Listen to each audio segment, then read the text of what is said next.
answer. But they were just inquiring. They just wanted to know more about my set of beliefs. And I couldn't answer those questions at the time, but they certainly stayed in the back of my brain.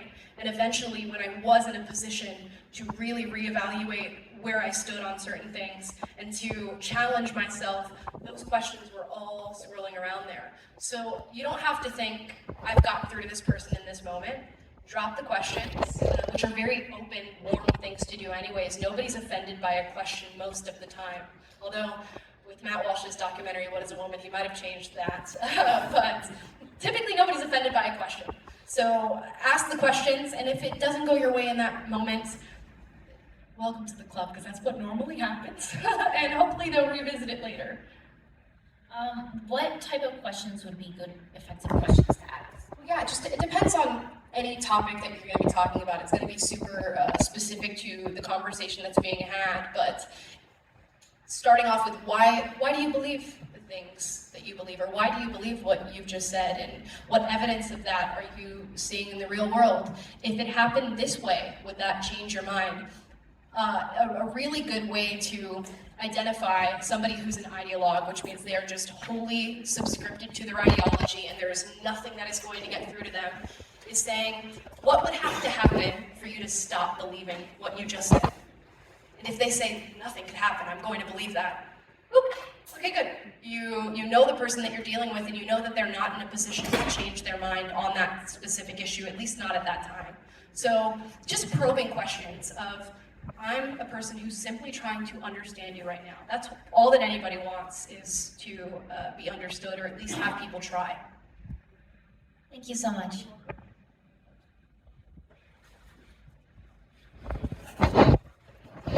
Hello. Hi. Can you hear me? Yes. Your talk leaves a lot to discuss, but I'll keep this brief. Regarding your point about you don't believe in systemic racism, I just wanted to offer a short quote. Sure. St. Louis today has the highest murder rate in the nation and the highest rate of police shootings in the nation. There is an 18-year difference in life expectancy between a child born to a family living in the almost completely black Jeff Vanderloo neighborhood in North St. Louis and a child born to a family living in the majority white suburb of Clayton, which sits less than 10 miles to the west. Indeed, significant differences in virtually any marker of social well-being in the city of St. Louis, rates of adult diabetes or childhood asthma, levels of lead in the bloodstream, internet access can be charted down a single line, Delmar Avenue, which bisects the city between north and south, between black and white. Just over the city line, St. Louis County boasts 3 of the 25 wealthiest suburbs in the United States.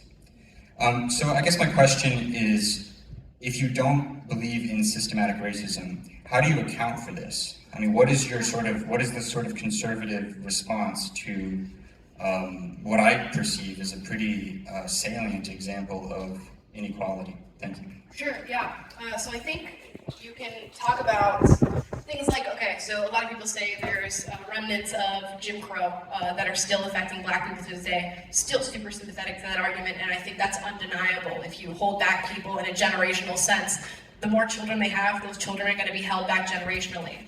The issue with leftism and the idea behind systemic racism is that they label all disparity across the lines of race as racism. And that's so often not the case. So you'll come with these arguments and say, well, black people are disparately impacted here, or in school. The school system is a great example with suspensions and expulsions, or the black maternal mortality rate for black women is higher than any other race. And just because we've recognized a disparity does not mean that systemic racism is at the root of that disparity. Often there are other explanations, cultural explanations for what's happening. But I don't completely take out racism as a slice of the pie that's happening. I just disagree with the systemic narrative that is happening, because you can't point virtually to any system in this country that has a legislated or written out rule guideline that disproportionately affects black individuals of color. Go for it. You're telling our day in New Jim Crow that lots of drug laws that are that disparately impact Black people. That does not mean that they are targeting to Black people. So if you put out a drug law and Black people end up getting arrested at a higher rate than any other race, it doesn't mean that the drug law is racist or that the legislation is racist. It means that Black people are engaging in the activity that you've deemed to be illegal more than any other race. Same thing with school suspensions, expulsions. We go, well, Black people are getting expelled and suspended at a higher rate than white kids are. That doesn't point to targeting of Black people. It just points to a disparate impact. If that makes sense.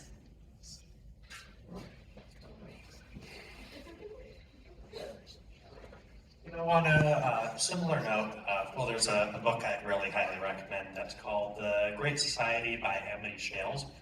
And it's interesting as it shows that many of the current disparities and that you see in the current world were made by policies that had, for example, good intentions, or even, for example, here in St. Louis you had Pruitt-Igoe, which you had a Black neighborhood that was demolished, and the federal government said, well, we're going to build new housing and it's going to be so great, and it ended up being ugly modern architecture that was very atomizing, or even policies with regards to single motherhood, where the reason why you have such high single motherhood rates was in the 60s. LBJ had the good intention of saying, well, we want to help out single mothers, so he created a financial system with an economic incentive for single motherhood, which was quite disastrous, which leads me to my question, which is, I mean, so many of the things that we could argue that have been bad for society ultimately had good intentions, and this is something that afflicts the right just as much as the left. There's many, I think that the important thing to recognize is both sides have fundamentally good intentions. Left and right want the same thing. Everyone wants a prosperous America, a fair America, a free America, so on and so forth. But oftentimes we can get bogged down with good intentions into doing the wrong thing or doing imprudent things. How do you think, or what do you think would be the best way for us to take a step back, and how do you think that as a country, both left and right, we can help analyze our actions and think about our actions before we do them? That's a big question. I don't know if I'm prepared to answer. I don't know. I think when you get bogged down in talks of intention, you're already on the wrong conversation. Intention doesn't really matter as much as results do. Results is really what we should be focusing on and looking at, and when we're passing policies or moving forward with movements, we should really be looking at like how people are directly affected by the things we're saying. Like I said to you about working in Southeast with this neighborhood called Watts, and for those of you who are unfamiliar, it's a very poor neighborhood that is filled with people of color who are struggling day in and day out, and you have amazing people who are just forced to live in a place by virtue of just being born the way they were born. And a lot of conservatives say, well, pick yourself up by your bootstraps. There are people who do not have that option, and you cannot do that. And there are so many well-intentioned people who come into Watts and come into the neighborhood and say, well, I'm going to make a change here, and I can't wait to implement this policy, or I'm gonna defund the police because we know that's a problem that you're dealing with here. And the people take to the streets and they're like, what the hell are you doing in my neighborhood? And why are you ruining it? And using my name and my race and my family to push forward your well-intentioned policy. So it's about looking at results, which obviously is a very broad answer and a hard thing to put into more specific terms, but also listening to the people who you claim to be advocating for. And that's something that I feel like is lost on nearly every single political movement. We are so ready to use groups of people because we're all tribalistic and we can point to victims and feel bad for people while not listening to them at all and not caring at all what they're asking for.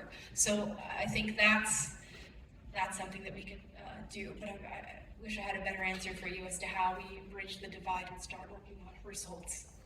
Thank you for your answers.